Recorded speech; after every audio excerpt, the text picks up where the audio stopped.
South Bend, Indiana Mayor Pete Buttigieg pitched to voters at the Iowa State Fair. More than 20 other 2020 candidates have spoken at the fair already, making their pitch to voters in the first caucus state.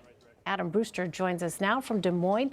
He is a CBS News 2020 campaign reporter covering Iowa.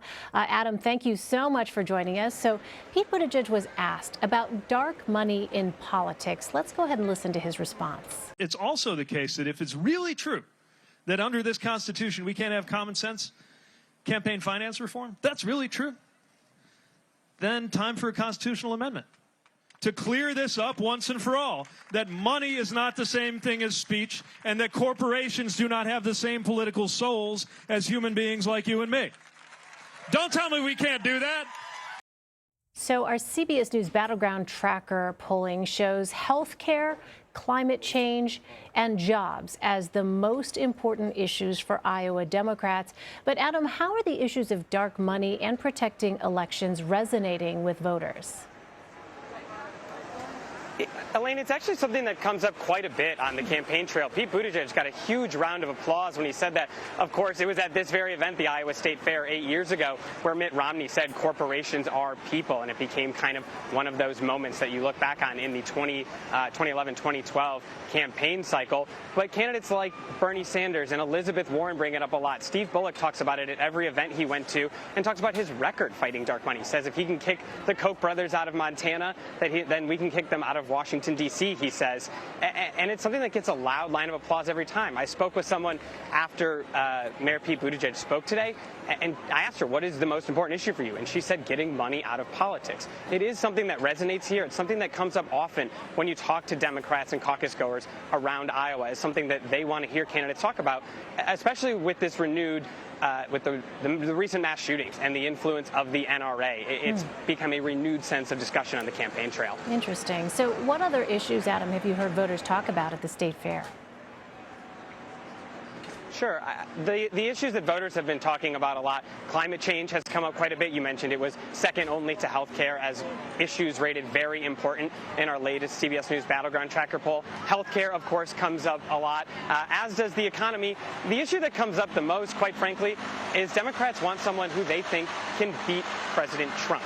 And they often go out of their way when you ask them, who do you support? It can be sometimes a bit like pulling teeth to get them to name names of their favorite 3, 4, 5 candidates. But what they often end with is, I will support whoever the nominee is because I just want to beat President Trump.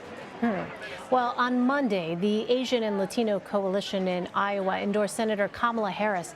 How significant is that for her campaign? Sure. That was a big win for Senator Harris's campaign. 14 current presidential candidates held at least one event with the Asian and Latino coalition. It's a relatively new group in Iowa. They have about 400 members, but they have a bit of a success record, a track record of success. In 2018, they were early backers of now Congresswoman Cindy Axne. She was polling third when they supported her. She ended up winning her primary and going on to flip that district. And they say that their supporters are going to be out there knocking on doors, running precincts, doing the organizing efforts that campaigns need help with. And so Senator Harris beat out several other campaigns who were coveting this endorsement. It remains to see how much of an impact endorsements will hold, but this is at least a group of people now who's going to be working on Senator Harris's behalf as volunteers, doing some of the boots on the ground work that you need. And Iowans are starting to see an increase in campaign ads on TV. What impact are they having on the race? Sure. So I think you started to see Congresswoman Tulsi Gabbard has been on television a lot since I've been here in June. And this past week, Senator Harris launched her first ad buy. It was mostly based here in Des Moines. Senator Kirsten Gillibrand also had an ad buy. They were 6-figure ad buys. It was the first time that we've really seen other candidates besides Representative Gabbard. Seth Moulton has been on TV a little bit, and Jay Inslee during the debates. But these were some of the first times we've seen big, concentrated ad buys here in Iowa. And I would echo what was said in the last segment about Tom Steyer. He's the newest person in the race, but he has been all over TV in Iowa. It's hard to watch any program without seeing a Tom Steyer advertisement. And I think that's resonating with people here and at least putting him on their radar and getting him noticed by people who aren't even noticing some of the other candidates who are polling lower in the polls. And I spoke to one person after an Elizabeth Warren event last week, and I asked him who his top 5 was, and he said, you know, I also want to mention Tom Steyer. I know he's new to the race, this person said, but I really like what his message is on President Trump. I think he's top 5 on the president, so I'd put him in my top 5. And I asked him, had you heard of Tom Steyer before he started running ads on television? Right. And this person said, no, he hadn't. So it shows that, you know, Tom Steyer has a ton of money, and he can really blanket televisions with advertisements more so than other candidates can.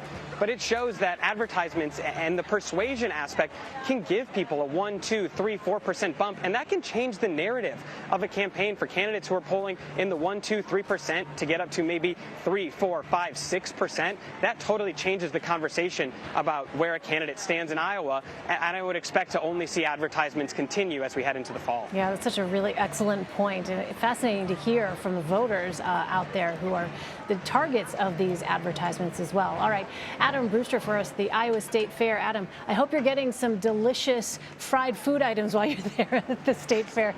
Thank you so much for joining us, Adam. Thank you, Elaine.